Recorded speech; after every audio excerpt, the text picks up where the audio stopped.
Jeswin. Nice, Shruthi. I'm so happy. And what do you think as an architect, from a design perspective, and you know that there's so much of importance that is given to climate change, and it is the need of the hour.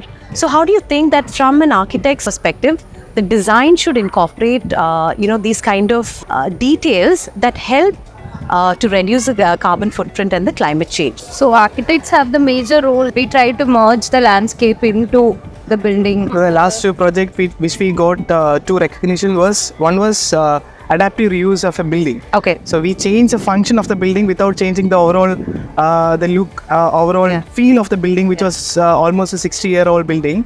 And the other one was we actually reused all materials of the old home. Yeah. Which is already there at the site, and we reused it in a better way as an elevation element and as a functional element of that building. So we usually try to practice biophilic architecture. Okay. So it's how we connect with the nature. And at some point, right, I keep telling anybody, I think we should take this very seriously when we, any decision making in a purchasing, like say suppose even it could be a grocery, it could be even the material that you take at a site, it has to be sustainable, it has to reduce carbon footprint, and each one of us do this, I think we're going to make it a greener planet and things like that. Exactly. So this is something which Trine's Quayside project talks about. I mean, while you spoke about it, I realized our facades are actually covered.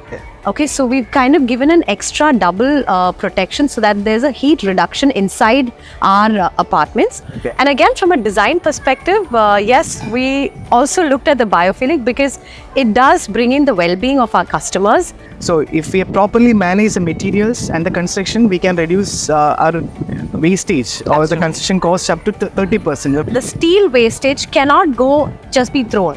Okay. It is, we have a separate steel yard and we make sure that steel is, the wastage is again reused, or it can be given as scrap, again going back to re-rolled steel again. Okay. So we do not waste it. And even when we had a demolition before we constructed, every item was given to somebody to reuse. It could be a door frame, it could be roof tiles, and even the plastic of the electric, like the conduits that were there. We took out the plastic of the electric conduit wiring, segregated it and separated it and give it as a scrap. So literally every aspect in my site is given utmost importance, and they know very seriously that I take it very seriously. You cannot That's a lot mess of with it. That's a lot of effort from your side. Yeah. So anyways, Thank you so all much. the very best. Thank you, We look Jeswin. forward for many such projects.